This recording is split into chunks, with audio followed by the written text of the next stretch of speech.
네, 여러분 안녕하십니까? 강병욱 박사의 주린이를 위한 경제기사 읽기. 오늘 11월 21일 방송입니다.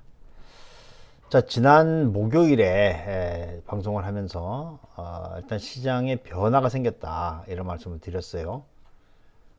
그리고 이제 뭐 그 사이에 또 저도 그 책도 좀 쓰면서 원고도 좀 보고 또 강의도 하고 하면서 한 이틀 정도 방송을 쉬었는데 오늘 상황을 보면서 야 이거는 지금 산타랠리가 미리 오고 있다 이렇게 봐야 될 것 같아요. 산타랠리라고 하는 것은 이제 크리스마스를 전후해서 주가가 올라가는 건데 그건 다분히 윈도우 드레싱성 이 성격을 가지고 있는 거죠. 올 한 해 글로벌 헤지 펀드라든지 그렇지 않으면 투자자들의 뭐 개인 투자자들 말고요. 기관 투자자들의 주식 투자 수익률이 낮은 것은 사실입니다. 그러다 보니까 연말 되면 이제 북클로징을 해야 되니까 거기에 맞춰 가지고 이 주식 쪽에서 좀 수익률 회복을 위한 작업을 하는 것이 아닌가 이런 생각이 들고요. 그러는 과정에서 이 달러 강세가 완화되고 우리 이제 원화가 강세를 보이면서 외국인 투자가들이 들어오고 그 들어온 돈들이 대형주를 중심으로 해서 그 주가를 올리고 있고 그러면서 우리는 이제 2,500포인트 근처로 이제 오는 그런 모습들을 보이는 거죠. 근데 이것이 우리나라 펀더멘탈의 변화에 의해서 오는 것이냐 그렇게 보기는 어렵다라는 생각이 들고요. 결국은 지금 외국인 투자가들의 수급에 의해서 움직이는 것이기 때문에 시가총액이 큰 쪽으로 가야지 평타를 친다 이렇게 볼 수 있는 시장이죠. 자, 시장이 마무리됐으니까 하나씩 좀 보도록 하겠습니다. 예, 19포인트 올랐어요. 2510포인트. 코스닥도 3.93포인트 올라서 817포인트. 외국인 투자들이 3,500억 샀고, 기관이 1,000억 샀습니다. 환율이 2원 40전 떨어지면서 1289원 20전에 끝났어요. 환율이 굉장히 많이 내려간 거죠. 그러니까 외국인 투자가들이 살 수밖에 없는 상황이 되는 것이죠. 수급 동향을 보면, 보시는 바와 같이, 이 외국인 투자가들의 수급이 쭉 이어지고 있잖아요. 그렇죠? 이때 이미 외국인 수급이 이제 매도에서 매수로 바뀌었다. 하지만 중립지대에 있는 것으로 보여진다라고 했는데 그 사이에 환율이 급락을 하면서 어, 외국인 수급이 들어왔고 그래서 이날 이제 우리 시장이 변하고 있다라고 이제 말씀을 드린 것이고 그리고 업종별로 보면은 IT 쪽으로 들어오잖아요. 그렇죠? 이건 이제 우리 시장이 웬만해서는 이제 잘 밀리지 않는 지수가 그런 상황으로 갈 수 있겠다라는 생각이 들고요. 차트 보면은 일단 일봉으로 보면 여기가 이제 목에 차는 것 같은데 주봉을 보면 아직까지 좀 있죠. 주봉은 2,800이 보입니다. 2,600이 보이는군요. 그리고 월봉은 이제 뚫어놨으니까 지금부터 이제 월봉보다는 주봉에 주목을 해서 볼 필요가 있겠네요. 그러니까 연말 지수는 한 2,600, 지금부터 한 100포인트 정도 더 올라갈 수 있는 여지가 생겼다. 이렇게 보면 될 것 같습니다. 시가총액 상위 종목들 움직임을 보면 유가증권 시장에서 에코프로 머티리얼 이건 뭐 신규 상장 종목이 되는 거니까요. 그렇죠? 그리고 카카오뱅크, SKC 넷마블, SK스퀘어 이런 것들이 움직이고 있고 밀리는 것은 한화오션, CJ, DB손해보험 그렇습니다. 한화 에어로스페이스 이런 것들 이제 방산 쪽인데 최근에 저기 그 이 KF21인가요? 그 저기 그 사업이 주춤한 거죠. 카이도 마찬가지고. 코스닥 쪽에서는 에코아이, 그리고 삼천당 제약, 이건 이제 신규 상장 종목이 되겠네요. 삼천당 제약, 윈텍, CNC 인터내셔널 이런 것이고, 밀리는 건 유진테크, 신상델타테크. 신상델타테크 같은 경우에는 초전도인데, 이게 참 변동성이 큽니다. 아직까지 여기서 노는 사람들이 있는 것 같아요. 테마를 보면은 슈퍼박테리아, 환경, 그리고 교육, 크게 의미가 없는 그런 상황이 되겠네요. 정치 주변 자금은 미수가 별로 줄지 않고 예탁금이 계속 줄어요. 신용도 줄고 이건 뭐 시장의 그 상황이 아주 길게 가지는 않을 것이다 이런 생각을 하게 되는 것이죠.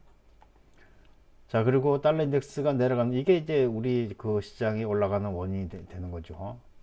국제유가는 아마 오펙 플러스에서 감산 얘기들 계속 나오니까 변동성이 있는 것으로 봐야 될 것 같고, 환율이 급락하는 거, 그렇죠?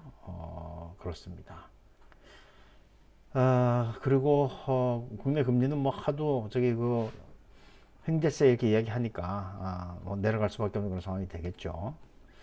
대체로 이제 구도는 간단한 거예요. 달러 강세가 완화되고 그러면서 외국인 투자가들이 매수가 들어오게 되고 그러면서 이제 시장 수급이 채워지니까 지수는 올라가고, 이게 과연 어디까지 갈 것이냐. 제가 볼 때는 아마 산타랠리를 표방하고 있지만 조금 못 미치게 갈 것이다.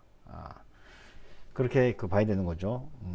이게 연초까지 이어질 수 있는지는 좀 지켜볼 일인 것 같고, 그렇다면 외국인 투자가들이 수급의 이 중심을 잡았으니까 그들이 좋아하는 쪽으로 우리는 가야 한다, 이렇게 생각이 됩니다.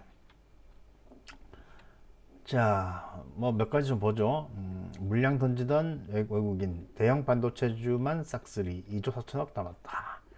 결국은 대형 반도체주만 싹쓸이 한 게 아니고 시가총액이 큰 걸 샀다고 봐야 되는 거죠. 그렇죠?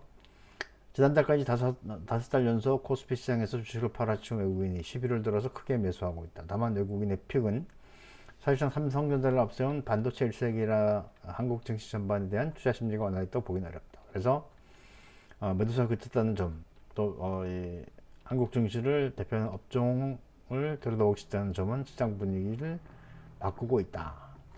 그게 그렇게 되는 것이 아니고 지금 윈도우 드레싱을 하고 있다. 그래서 아마도 이제 언제입니까?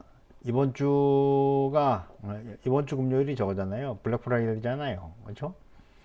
블랙 프라이데이 지나고 나면 이제 크리스마스 랠리까지 가는 거니까 거기에 이제 그 대비한 그런 매매로 봐야 된다는 생각을 하게 되고요. 그 다음에 이건 뭡니까? 이 상장 주관사들 파도 매출 뻥튀기, 얘네들은 뭐 그런 거죠. 그 버블이 있던 시기에 이게 저기 그 공모가가 높아지면 인수수수를 많이 받게 되니까 어떻게든 간에 뻥튀기를 해서 간다는 거죠. 그래서 IPO 시장이 너무 이 정보 비대칭이 심해가지고 개인들이 들어가서 플레이하기는 굉장히 좋지 않다, 이렇게 생각이 됩니다. 파도 실적 쇼크로 부실 상장 의혹이 제기된 가운데 주관사에 대한 책임론이 집중적으로 불거지고 있다. 다 끝난 일인데 뭘요? 이건 법적으로 뭐 처벌할 수 있는 것도 아니고 기관 제재를 받겠죠.